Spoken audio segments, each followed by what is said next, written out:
Salut les amis! Blanche-Neige et les 7 nains est un conte de fées classique qui captive les publics depuis des générations.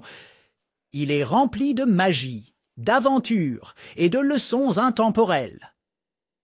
Quel aspect de l'histoire explorons-nous aujourd'hui? Allons sur les montagnes russes des nains. Il était une fois une princesse nommée Blanche-Neige.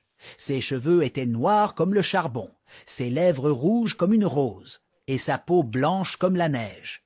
La belle-mère de Blanche-Neige, la reine, était très méchante. Elle détestait quiconque était plus belle qu'elle. La reine avait un miroir magique et lui demandait « Miroir, miroir sur le mur, qui est la plus belle de toutes ?»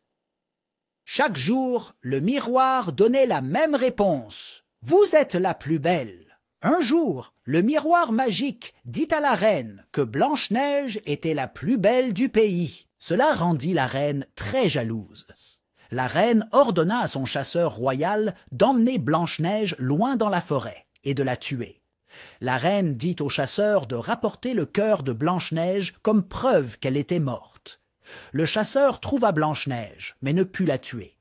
Il avertit Blanche-Neige que la reine la voulait morte.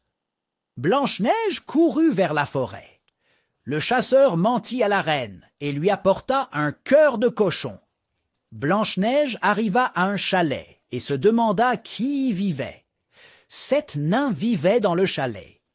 Ils revinrent au chalet et se présentèrent à Blanche-Neige. Fada, renafleur, rougissant. Blanche-Neige se sentait en sécurité avec les nains. Alors elle a décidé de rester avec eux. La reine avait découvert que le chasseur avait menti et que Blanche-Neige était toujours en vie. Elle a préparé une potion qui l'a transformée en vieille sorcière et elle a empoisonné une pomme à donner à Blanche-Neige. Blanche-Neige a mordu la pomme empoisonnée et s'est endormie. Les tristes nains ont construit un lit pour Blanche-Neige. Un jour, un prince charmant chevaucha dans la forêt. Il vit Blanche-Neige et s'agenouilla pour l'embrasser. Son baiser a réveillé Blanche-Neige. Le prince et Blanche-Neige partirent pour le royaume du prince, où ils vécurent heureux pour toujours. C'était la fin de notre aventure.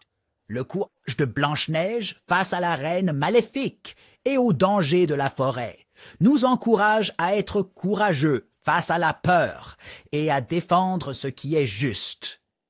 Si tu étais l'un des nains, comment aiderais-tu Blanche-Neige? Pourquoi penses-tu que les nains étaient prêts à aider Blanche-Neige?